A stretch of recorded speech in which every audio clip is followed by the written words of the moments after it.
La saison 2 de Severance pourrait être encore meilleure que la première, l'épisode 3 offrant une autre heure de télévision incroyable. Vous êtes malade.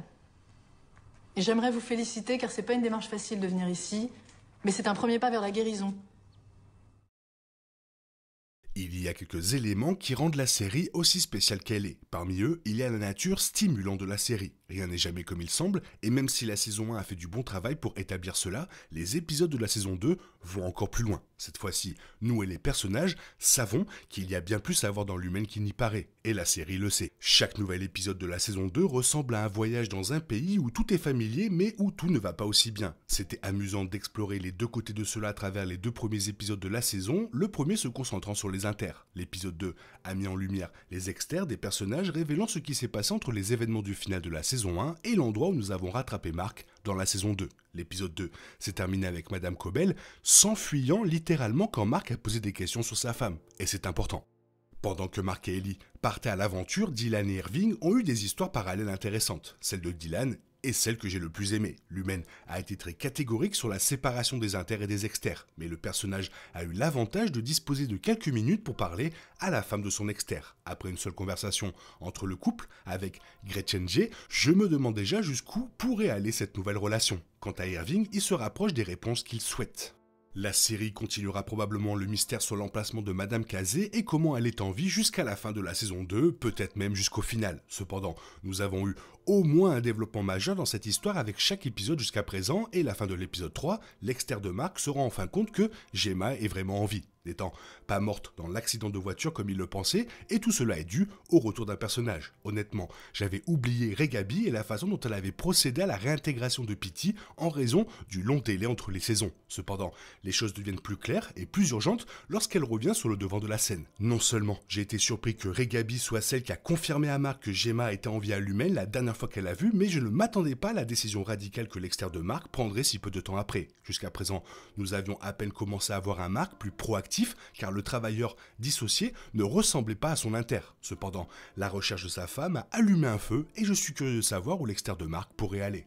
L'épisode 3 se concentre sur la décision de Mark de suivre le processus de réintégration avec lequel Petey a eu des problèmes. Je crains pour la sécurité de Mark maintenant qu'il s'engage dans cette voie, mais je dois dire que les possibilités que cela pourrait créer pour un croisement entre les deux versions de Mark sont trop belles pour les laisser passer. On a l'impression que la saison 2 fait de grands pas en avant à chaque épisode, malgré un rythme relativement lent. Je pense que la série a trouvé un bon équilibre entre l'histoire et le développement des personnages, et je suis heureux que l'épisode 3 continue ainsi.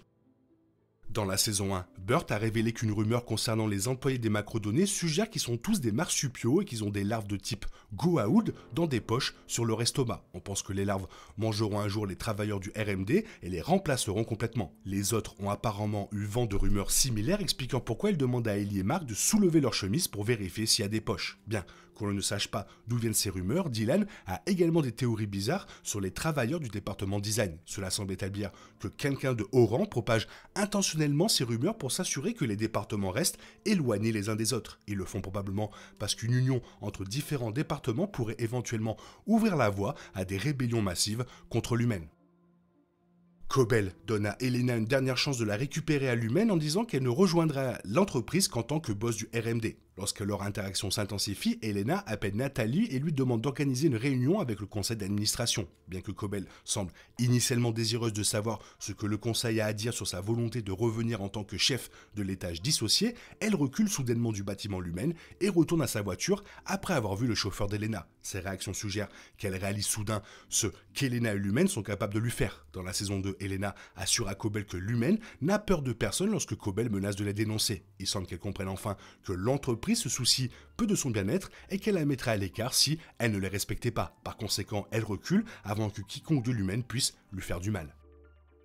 Lorsqu'Irving visite le département design pour leur demander s'ils ont vu Gemma, il rencontre Felicia. Les deux se souviennent de leur temps avec Burt, et Irving lui montre même comment il dessine Burt presque tous les jours dans son cahier. C'est alors que Felicia remarque un croquis du couloir sombre qu'Irving recrée à partir des peintures de son ami. Elle révèle qu'il s'agit du hall des exportations. Même si elle ne semble pas savoir où cela va, elle affirme que son département y a envoyé des expéditions avant qu'un gars ne prenne le rôle. Milchik a exécuté le protocole d'urgence en cas d'astreinte lors de la saison 1, après que Dylan ait volé une carte du département. Un examen plus attentif des cartes suggère qu'elles comportent des mouvements de combat ou de défense qu'un individu peut effectuer sur un autre. Si le département envoyait des cartes de formation similaires à la salle de test via le hall des exportations, l'Humaine aurait pu utiliser ces cartes pour former certaines personnes. L'entreprise pourrait affiner les employés à temps partiel comme Madame Kazé via les départements R&D et Design avant de les exporter vers le monde extérieur pour effectuer des tâches pour l'Humaine. Dans The Lexington Letter, l'externe d'une ouvrière de l'Humaine dissociée parvient à entrer en contact avec son inter en utilisant un langage secret basé sur les symboles. Grâce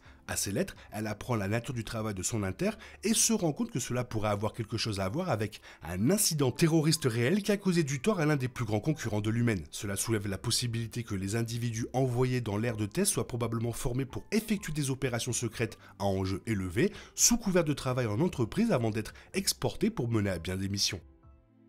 La rencontre de Mark avec Cobell à la fin de l'épisode 2 le fait se demander si sa femme Gemma pourrait encore être en vie dans le bâtiment Lumen. De ce fait, il tente de trouver un moyen de communiquer avec son inter dans l'épisode 3. C'est alors qu'il croise la route de Regabi, qui avait auparavant tenté de le convaincre de se réintégrer. Regabi lui demande si son inter a dit quelque chose sur le fait que Gemma était en vie lors de l'incident de l'astreinte. Avec cela, Mark se rend compte que Regabi a également vu sa femme vivante dans le bâtiment Lumen. Lorsqu'il interroge Regabi à son sujet, elle révèle que Gemma était bel et bien vivante la dernière fois qu'elle a vu à l'Humaine. Mark a rejoint l'Humaine en tant qu'employé dissocié parce qu'il avait du mal à faire face au chagrin de perdre sa femme. Apprendre qu'elle pourrait encore être là-bas le choc, l'obligeant à recourir à des mesures extrêmes pour découvrir la vérité sur son sort. Il avait auparavant peur de la réintégration après avoir constaté ses effets négatifs sur Pity. Cependant, après avoir entendu parler de Gemma, la simple perspective de la revoir le pousse à se soucier moins des effets secondaires et davantage de la retrouver.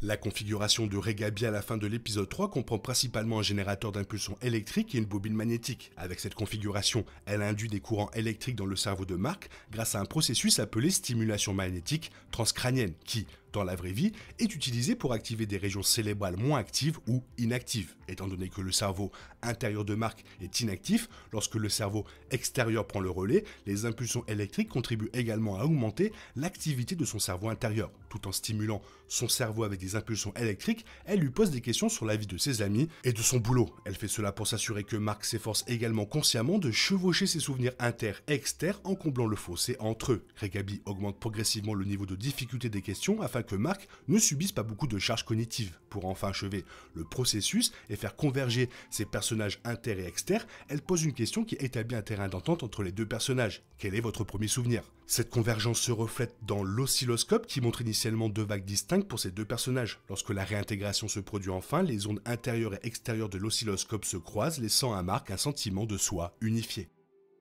L'Humaine se rend compte que le leader Riken a joué un rôle crucial en encourageant les travailleurs du R&D à déclencher une rébellion à lutter contre le système d'exploitation dans lequel ils étaient piégés. Ils ont également réalisé que certains mots et phrases du livre ont laissé un lourd impact sur les employés de l'Humaine, évoquant sentiment d'autonomie et d'estime de soi. Par conséquent, pour utiliser cela à son avantage, l'Humaine espère apparemment exploiter l'impact du livre en le transformant en un outil de manipulation pour contrôler les employés. L'une des citations de Kerrigan montre à quel point elle pensait que le moyen le plus sûr d'apprivoiser un prisonnier est de lui laisser croire qu'il est libre. Suite aux paroles de Kier, l'Humaine semble vouloir vendre un faux sentiment de liberté aux travailleurs du RMD en leur donnant accès à une nouvelle version du livre de Riken. Ce faisant, la centrale de Severance veut seulement renforcer son contrôle sur les travailleurs en leur donnant l'illusion de l'autonomie. Pour Mark, ça craint, j'espère que ça va aller parce que Pity, le pauvre il en est mort. Toi qu'est-ce que tu en penses? Fais-moi part de ton avis dans la zone commentaire, sinon il est temps pour toi de reprendre le cours normal de ta vie. On se retrouve bientôt pour une nouvelle vidéo, bisous bisous, bye bye. Il est impossible de compter sur les autres de nos jours, on est obligé de tout faire soi-même. Je me trompe? Rien de grave, j'avais tout prévu.